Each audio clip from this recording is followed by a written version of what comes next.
ಸ್ವಾತಿ ಮತ್ತು ಅವಳ ಸ್ನೇಹಿತರು ವಿಜಯ್ ಅವರ ಕ್ಲಾಸ್ಮೇಟ್ ಆಗಿದ್ರೂ ಏಕೆ ಈ ರೀತಿ ವರ್ತಿಸ್ತಾರೆ ಅಂತ ಗೊತ್ತಿಲ್ಲ. ಇಷ್ಟು ಜನರ ಮುಂದೆ ವಿಜಯನನ್ನು ಅವಮಾನ ಮಾಡಿದರು. ಎಲ್ಲರೂ ನೋಡಿದರೂ ನೋಡದ ರೀತಿ ಇರುತ್ತಿದ್ರು. ಈ ಕಾಲೇಜು ಬೆಂಗಳೂರು ನಗರದಲ್ಲಿ ಕೇವಲ ಶ್ರೀಮಂತರ ಮಕ್ಕಳು ಓದುವ MBA ಕಾಲೇಜ್ ಆಗಿತ್ತ. ಇಲ್ಲಿ 2 ತರಹದ ಸ್ಟೂಡೆಂಟ್ಸ್ ಓದ್ತಾ ಇದ್ದಾರೆ. ಒಂದು, ವಿಜಯನಂತ್ರವರು ಓದಲು ಬಂದಿದ್ದಾರೆ. ಎರಡನೆಯದು 2 ವರ್ಷ ಮಜಾ ಮಾಡಿ ಹಣ ವೇಸ್ಟ್ ಮಾಡಿ ಟೈಮ್ ಪಾಸ್ ಮಾಡುವವರದು. ಸ್ವಾತಿ, ರಾಕೇಶ್ ಮತ್ತು ಅವಳ ಗೆಳೆಯರು 2ನೇ ಗುಂಪಿಗೆ ಸೇರಿದವರು. ಸ್ವಾತಿನ ನೋಡಿದ್ರಿ ಅಲ್ವಾ? ರಾಕೇಶ್ ಅವಳನ್ನು ಮೀರಿಸುವಂಥವನು.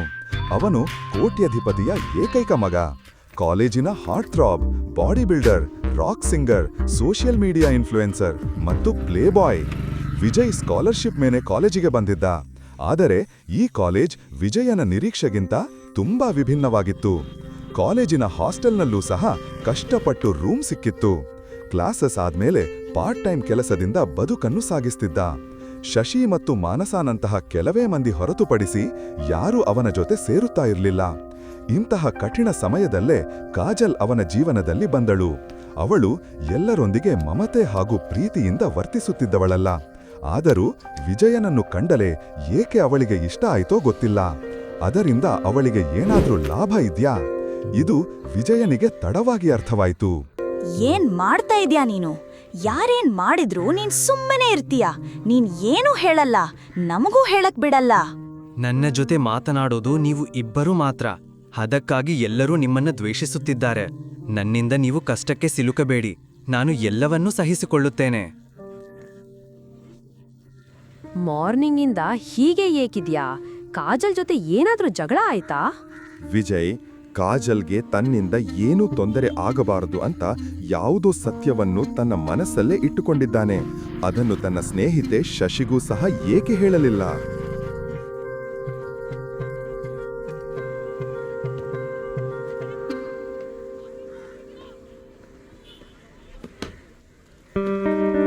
ಬೇರೆ ಏನೂ ಇಲ್ಲ, ಓಕೆ? ಕಾಜಲ್, ನಾನು ಎಷ್ಟು ಬಾರಿ ಫೋನ್ ಮಾಡಿದ್ದೆ, ಏಕೆ ಫೋನ್ ರಿಸೀವ್ ಮಾಡ್ತಿಲ್ಲ? 1 ನಿಮಿಷ ಬರ್ತೀಯಾ?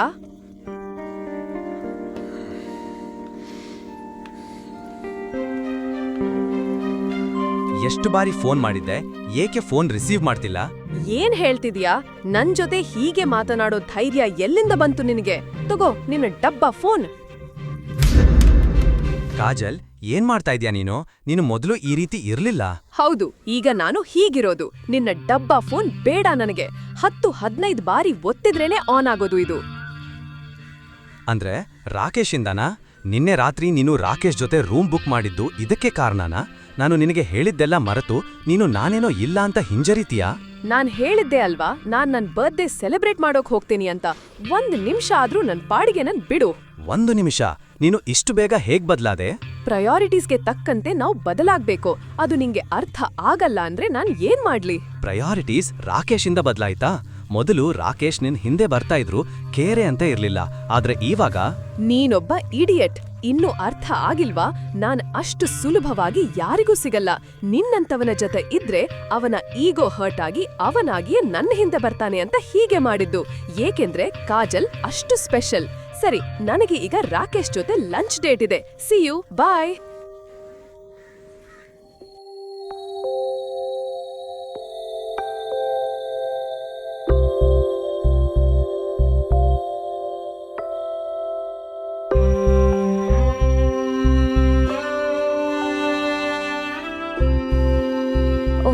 ನನಗೆ ಗೊತ್ತಿತ್ತು ಅವಳು ಗೋಲ್ಡ್ ಡಿಗ್ಗರ್ ಅಂತ.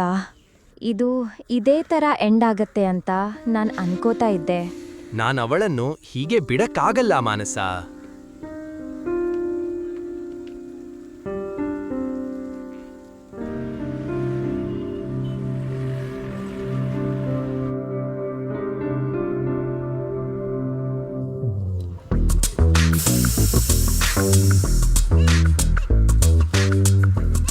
ಅವನ ಸ್ಟುಪಿಡ್ ಬೈಕ್.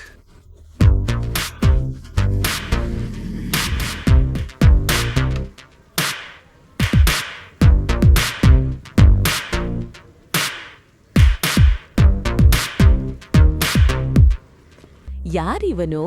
ನಮ್ ಕಾಲೇಜ್ ಹೀರೋನಾ? ನಮ್ಗೆಲ್ಲ ಗೊತ್ತಾಯ್ತು, ಟ್ರೀಟ್ ಬೇಕು. ನಮ್ ಹ್ಯಾಂಗ್ಔಟ್ ಯೂಶುವಲ್ ಸ್ಪಾಟ್ಗೆ ಸಂಜೆ ಎಲ್ರೂ ಬನ್ನಿ. ಹಾಯ್ ಗಾಯ್ಸ್, ಹೇಗಿದ್ದೀರಾ? Hey baby. ನಿನ್ನೆ ಕ್ಯಾಫೆಟೀರಿಯಾ ಮುಂದೆ ಆಗಿದ್ದನ್ನ ಎಲ್ರೂ ನೋಡಿದ್ವಿ. ಈವಾಗ ಯಾರ್ಯಾರು ಎಲ್ಲಿರಬೇಕೋ ಅಲ್ಲಿರ್ತಾರೆ.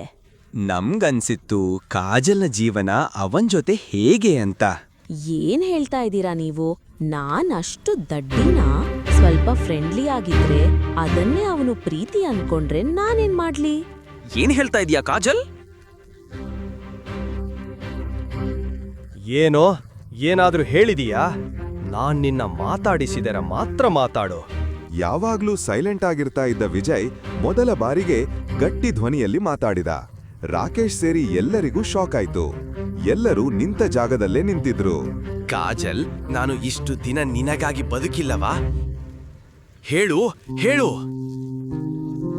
ನನಗಾಗಿ ಬದುಕು ಅಂತ ನಾನ್ ಹೇಳದ್ನಾ? ನಾನು ನಿನಗಾಗಿ ಬದುಕಿಲ್ಲ ಅಂದಿದ್ರೆ ಇಲ್ಲಿ ಈಗ ಹುಚ್ಚನಂತೆ ಬರ್ತಾ ಇದ್ನಾ? ನೀನೇ ಹೇಳ್ತಾ ಇದೀಯಾ ಹುಚ್ಚ ಅಂತ. ನಾನೇನ್ ಹೇಳಿ ವಿಜಯ್? ನೀನು ಪ್ರತಿ ದಿನ ಒಬ್ಬ ಹುಡುಗನ್ ಜೊತೆ ಹೊಡಾಡ್ತೀಯಾ? ನೀನು ನಿಜಕ್ಕೂ ಲೂಸರ್. ಕಾಜಲ್, ಸುಮ್ನೆ ಇರೋ. ಓಹೋ ಸರ್, ನಿನಗೆ ಇಷ್ಟು ಕೋಪ ಬರುತ್ತೆ ಅಂತ ನಂಗೆ ಗೊತ್ತಿರ್ಲಿಲ್ಲ. ರಾಕೇಶ್ ಧೈರ್ಯದಿಂದ ಮುಂದೆ ಬಂದು ಆ ಮಾತು ಹೇಳಿದ. ಆದರೆ ಆ ಕ್ಷಣದಲ್ಲೇ ಅವನು ವಿಜಯನ ಕಣ್ಣುಗಳನ್ನು ನೋಡಿದ. ಕಾಜಲ್, ಸ್ವಾತಿ, ವಿಕ್ಟರ್, ದೇವ್ ಎಲ್ಲರಿಗೂ ವಿಜಯ ಕಣ್ಣುಗಳನ್ನು ನೋಡಿ ಭಯ ಆಯಿತು. ವಿಜಯನ ಕಣ್ಣಿನ ನೋಟ ನೋಡಿ ರಾಕೇಶ್ ಬೆಚ್ಚಿಬಿದ್ದ. ಕಾಜಲ್ ಕೂಡ ಮೊದಲ ಬಾರಿಗೆ ವಿಜಯನನ್ನು ಈ ರೀತಿ ನೋಡಿ ಭಯಪಟ್ಟಳು. ಆಕೆಯ ಮುಖದಲ್ಲಿದ್ದ ಕಾನ್ಫಿಡೆನ್ಸ್ ತಕ್ಷಣವೇ ಮಾಯವಾಯಿತು. ಆಕೆ ರಾಕೇಶನ ಕೈ ಹಿಡಿದು ಹಿಂದಕ್ಕೆ ಎಳೆದಳು. ಇವನು ನಮ್ಮ ಲೆವೆಲ್ ಅಲ್ಲ, ಬಿಡು ಬಿಡು ಅವನ್ನ, ನಡಿ ಹೋಗೋಣ. ಓ ಹೈ ಕ್ಲಾಸ್ ಕಾಜಲ್, ನೀನ್ ಮಾಡಿದ ಮೋಸಕ್ಕೆ ನೀನು ಪಶ್ಚಾತ್ತಾಪ ಪಡ್ತೀಯ. ವಿಜಯ್ ಹೇಳಿದ್ದನ್ನು ನೆನಪಿಟ್ಟುಕೋ.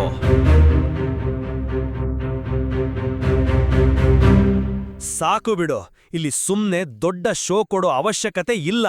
ನಿನ್ನ ಸ್ಟುಪಿಡ್ ಬೈಕ್ ತಗೊಂಡ್ ಹೋಗೋ. ನಮ್ಮನ್ನು ನೋಡಿ ನಗ್ತಾ ಇದೀಯಾ?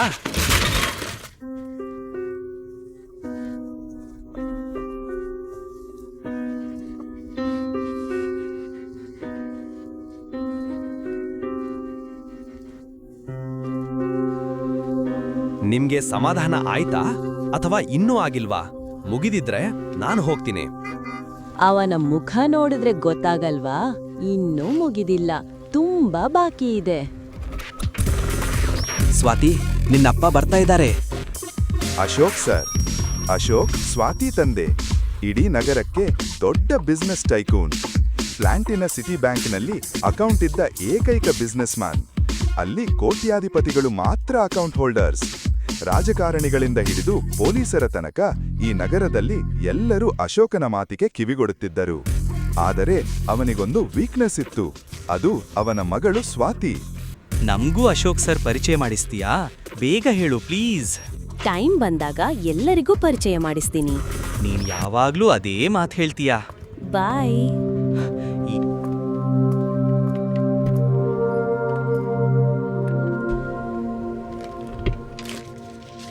ತಗೋ, ಟೈರ್ ಪಂಕ್ಚರ್ ಸರಿ ಮಾಡಿಸ್ಕೋ.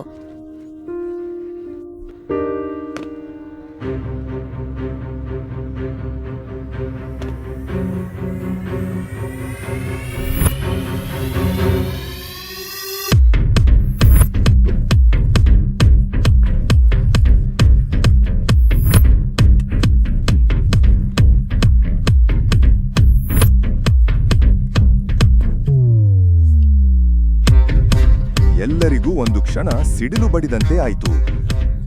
ಅಶೋಕ್ ಸರ್ ಹೋಗಿ ವಿಜಯ್ನ ಮುಂದೆ ತಲೆ ತಗ್ಗಿಸಿ ನಿಂತರು. ಅಶೋಕ್ ಸರ್ ಯಾವತ್ತೂ ಯಾರ ಮುಂದೆ ತಲೆ ತಗ್ಗಿಸಿರ್ಲಿಲ್ಲ. ವಿಜಯ್ ಸರ್, ನೀವು ಈ ಕಾಲೇಜಿನಲ್ಲಿ ಓದುತ್ತಿದ್ದೀರಾ? ನಿಮ್ಮ ಮುಖಕ್ಕ ಸ್ವಾತಿ ಹಣವನ್ನು ಎಸೆದಿದ್ದು ನನ್ನನ್ನು ಕ್ಷಮಿಸಿ ಸರ್. ಏನಾಗ್ತಾ ಇದೆ ಇಲ್ಲಿ? ಸ್ವಾತಿ, ಸರ್ಗೆ ಕ್ಷಮೆ ಕೇಳು. ನಾನು ಕ್ಷಮೆ ಕೇಳ್ಬೇಕಾ? ಅಪ್ಪ, ನೀವು ಏನಂದ್ರಿ? ನೀವು ಯಾಕಿವನ್ ಮುಂದೆ ಹೀಗೆ ನಿಂತಿದ್ದೀರಾ? ನಿಮ್ಗೆ ಗೊತ್ತಾ ಇವನ್ ಯಾರಂತ? ಮಿಸ್ಟರ್ ಅಶೋಕ್, ಬಿಡಿ, ಅವಳು ತಿಳಿಯದೆ ಮಾಡಿದ್ದಾಳೆ. ನನಗೆ ಅದರ ಮೇಲೆ ಬೇಸರ ಇಲ್ಲ. ಆದರೆ ಸರ್, ಏನಾದರೂ ತೊಂದರೆ ಇದೆಯಾ? ನೀವೀಗ ಇಂಥ ಪರಿಸ್ಥಿತಿಯಲ್ಲಿ ಯಾಕೆ ಇದ್ದೀರಿ? ಕೆಲವೊಂದು ವಿಷಯಗಳು ಗೊತ್ತಿಲ್ಲ ಅಂದ್ರೆ ಮಿಸ್ಟರ್ ಅಶೋಕ್, ನೀವು ಹೋಗಿ, ನಾನು ನಂತರ ನಿಮಗೆ ಎಲ್ಲವನ್ನೂ ವಿವರಿಸುತ್ತೀನಿ. ಈಗ ನನಗೆ ಅರ್ಜೆಂಟ್ ಕೆಲಸವಿದೆ. ಸರ್, ಈ ಕಾರ್ನಲ್ಲಿ ಕುಳಿತುಕೊಳ್ಳಿ. ಸ್ವಾತಿ, ನಾವು ಇನ್ನೊಂದು ಕಾರ್ನಲ್ಲಿ ಹೋಗೋಣ.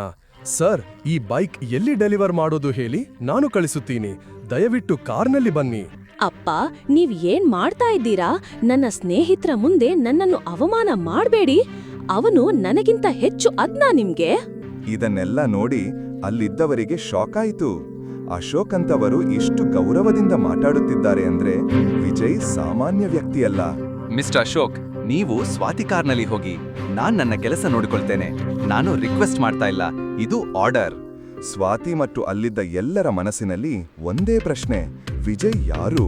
ಅವನು ಇಷ್ಟು ದೊಡ್ಡ ವ್ಯಕ್ತಿ ಆಗಿದ್ರೆ ಈ ಕಾಲೇಜಿಗೆ ಗೆಳೆಯರಿಲ್ಲದ ಭಿಕ್ಷುಕನಂತೆ ಯಾಕೆ ಬರುತ್ತಾನೆ?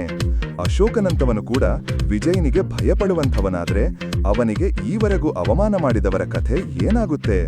ಕಾಜಲ್ ಮತ್ತು ರಾಕೇಶ್ ಅವನನ್ನು ಎಷ್ಟು ಕೀಳಾಗಿ ನೋಡಿದರು. ಅವರು ಅವನ ಕೋಪಕ್ಕೆ ಬಲಿಯಾಗ್ತಾರಾ? ಇಡೀ ಕಾಲೇಜಿಗೆ ವಿಜಯನ ಸತ್ಯ ಗೊತ್ತಾದಾಗ ಏನಾಗಬಹುದು ಎನ್ನುವುದನ್ನು ಊಹಿಸುವುದೇ ಕಷ್ಟ. ನಿಮಗೂ ಇದೇ ಪ್ರಶ್ನೆಗಳಿದೆಯಾ? ವಿಜಯನ ಜೀವನದಲ್ಲಿ ಏನಾಯಿತು ಎಂಬುದನ್ನು ತಿಳಿಯಬೇಕೇ? ವಿಜಯನ ರಹಸ್ಯ ಜೀವನದ ಬಗ್ಗೆ ತಿಳಿಯಲು ಈಗಲೇ ಪಾಕೆಟ್ FM ಡೌನ್ಲೋಡ್ ಮಾಡಿ ಮತ್ತು ಕೇಳಿ ಇನ್ಸ್ಟಾ ಮಿಲಿಯನೇರ್.